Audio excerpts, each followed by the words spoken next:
नमस्कार. श्री स्वामी समर्थ सर्वांना. आमच्या इथे असलेल्या काळभैरवनाथाचा अवतार अंबरनाथाचे घट बसलेले आहेत व त्यानिमित्त कीर्तनाची सेवा चालू आहे. आम्ही कीर्तनाला जात असतो.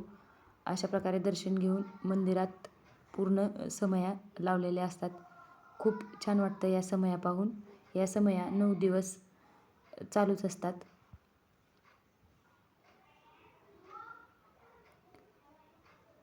घटही बसलेले असतात देवाचे. त्यानिमित्तानं या सर्व कीर्तन व शिवलीलामृत पारायण हे सर्व चालू असतं. ह्याला वैष्णव म्हणतात. वैष्णवाच्या संगतीमध्ये हे सगळे आलेले आहेत, एकत्र बसले. आमचा देव असा, तुमचा देव विटेवर उभा आहे, त्याचे कमरेवर हात आहेत. आमचा देव बघा म्हणजे कसा बसलाय. मोरे बसाय बोलले. आमच्या देवाची म्हणले सोंड अशी लांब आहे, कान मोठे आहे. महाराज म्हणले कान का बरं मोठे आहेत? म्हणजे सर्वांच्या अपराध तो ऐकून घेतो म्हणून त्याचे कान मोठे आहेत. सर्वांच्यावर बारीक नजर ठेवतो म्हणून डोळे बारीक आहेत. तर काय, सर्वांचे अपराध आपल्या पोटात गिळून टाकतो म्हणून पोट असं मोठं आहे. मग अशा आमच्या गणपतीचं वर्णन करताना तो कोबराय म्हणले तुमच्या गणपतीचं फार मोठं तुम्ही उदाहरणं दिली, आम्हाला चांगलं पटवून देता. पण आमचा देव कसा आहे माहिती आहे म्हणलं? महाराज म्हणले विटेवरी जाची पावले सभाया, विटेवरी जाची गोळा झाले भरपूर. पण म्हणले दान करायचं मला काही सुचलंच नाही आणि दान केलं नाही, नुसतं घेत राहिलो. म्हणले जो मनुष्य आयुष्यावर नुसतं दुसऱ्याचे घेत राहतो ना, त्याला पुढच्या जन्मात डुकराच्या जन्माला जावं लागतं, हे ध्यानात ठेवा.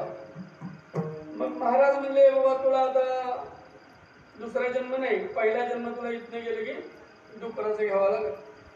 तो म्हणला देवा आयुष्यभर परमार्थ केला, वैतागाने का होईना पण मी आळंदीला आलो, तुमची कृपा झाली, गावोगाव कीर्तने केली. बरं देव भेटत नाही पण तुम्ही मला भेटलात आणि मला हा आशीर्वाद देता. म्हणले जसं कर्म तसं चुकणं ललाटीचे लिहिले ते न चुके काही. म्हणजे तुला आता पुढचा जन्म डुकराचा आहे. म्हणले सुटण्यासाठी काय उपाय सांगा. याच्यातनं मुक्त. जो जो मनुष्य मंदिरात पंगत घालतो त्याचं पुण्य चित्रगुप्त त्याच्या नावावर लिहून ठेवतो आणि ते पुण्य जोपर्यंत संपत नाही तोपर्यंत तुम्हाला भूतलावर राहता येते. ज्या दिवशी त्या अन्नदानाचं पुण्य संपत त्या दिवशी इथं मारावं लागतं. मग मला लोक विचारतात महाराज काही लोक जन्मताच मरतात, त्याचं काय कारण? म्हणजे ते अन्नदानाला मुकलं, जन्माला आलं पण नुसतं गोळा करण्यात आयुष्य घालवलं. काय झालं? असं संसारा जन्माला काय करायचं नसतं. आता बरेचसे आमचे वारकरी सुद्धा कांडा दोरा बांधून द्यायला लागले. जो जो मनुष्य वारकरी झाला त्याने कुठल्याच प्रकारचा योगाच्या सुद्धा भानगडीत पडायचं नाही. योग याग विधी येणे नव्हे सिद्धी, वायाची उपाधी दंबधर. एकच करायचं म्हणले. काय करायचं? टाळ दिंडी हाती घेऊन नाचा.